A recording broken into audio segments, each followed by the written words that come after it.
A whole town bought its own land back using sugarcane money. In 1836, one Englishman named John Hale owned the land these farmers lived on. So the residents did something bold. They decided to simply buy it from him. Their secret weapon? The sugarcane growing right under their feet. They sold the sweet profits, pooled the cash, and paid for every acre. And that's how a village bought its freedom, one sugarcane harvest at a time. An Oscar-winning movie legend personally swore in this small city mayor. In 2014, Lily Boss became mayor of Beverly Hills, California. But the person who administered her oath of office wasn't a judge. It was Sidney Poitier, the first black man to win the Best Actor Oscar. He held the ceremony in a grand performing arts theater instead of City Hall. And it wasn't a one-time favor. He'd also sworn her in as vice mayor the year before. This guy turned a pop-up 10 feet from home into a home run.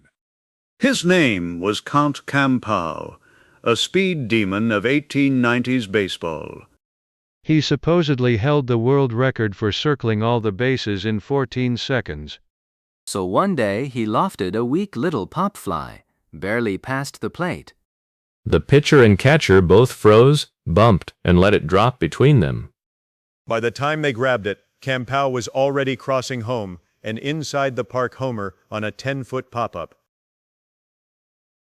A vaudeville oboe forged a fake Lincoln painting that fooled experts for 80 years.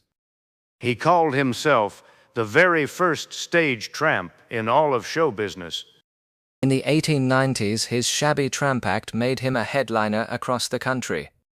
But after retiring, he reinvented himself as a sly art dealer with a secret. He unveiled a painting he swore was Lincoln's wife, forging the signature and a fake affidavit. 80 years later, a restorer scrubbed the varnish and found a total stranger underneath. A power plant so old it's now a museum you can walk through. It's the Klabbole plant in northern Sweden, and it started making electricity back in 1899. On December 6th that year, it flicked the very first lights on across the city of Umeå.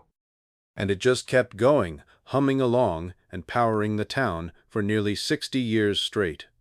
Finally, in 1958, a bigger modern plant took over, and the old machines fell silent. But they never scrapped it. Today you can stroll right in and see the century-old machinery still standing. Over 120 kids refused to sing a song called God Bless Africa. That song is Tanzania's national anthem, a Swahili hymn asking heaven to bless the continent. The students were Jehovah's Witnesses, and singing it beside the flag felt to them like honoring the flag above God. So in 2007, 5 were expelled and 122 more were punished. A high court agreed with the schools, saying the discipline was fair. But years later, the top appeals court flipped it, ruling nobody can be forced to sing at all. This church's bricks sailed halfway around the world as ship ballast. It's St. Joseph's, the very first Catholic church in Semarang, Indonesia. Builders broke ground in 1870, but disaster struck mid-construction. In 1873, the nearly finished tower suddenly collapsed into rubble. So they rebuilt it lower, using Dutch bricks brought in as ballast on ships.